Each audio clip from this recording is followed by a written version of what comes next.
Bass, B-A-S-S. And I'm here to talk about what happened and the experience that I had and what you need to understand, to make these changes to the rules and regs. I go to school, my goal was to become a registered nurse, or maybe something in psychology. First semester I went to school, I requested an interpreter. I requested a skilled, qualified person who can interpret.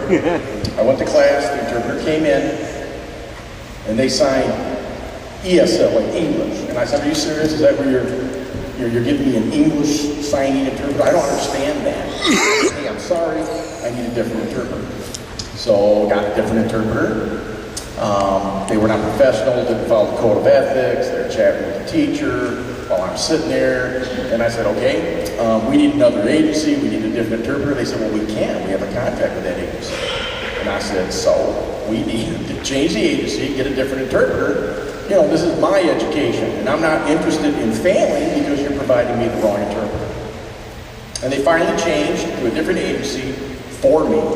And from then on, I passed the 3.5 GPA. I was on the dean's list, and I've graduated, and now I'm at the university.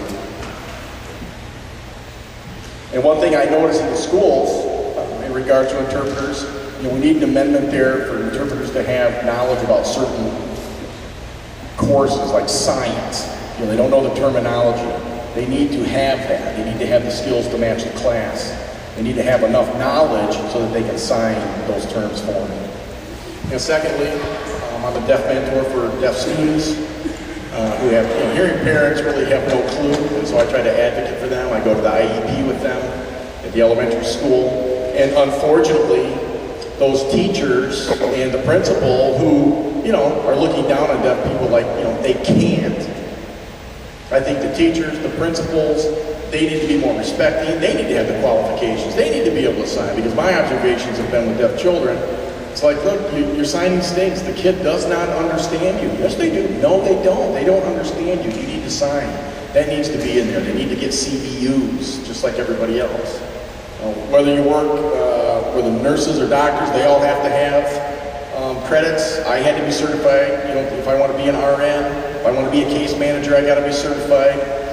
That should apply to teachers and interpreters as well. There's really no excuse.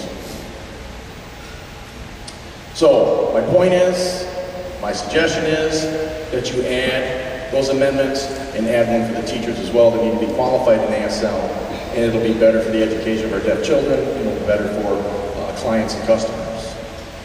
Interpreting isn't just for the deaf, it's also for hearing people. How are you going to understand me? You're not going to be able to understand me. You need an interpreter too. I need one, you need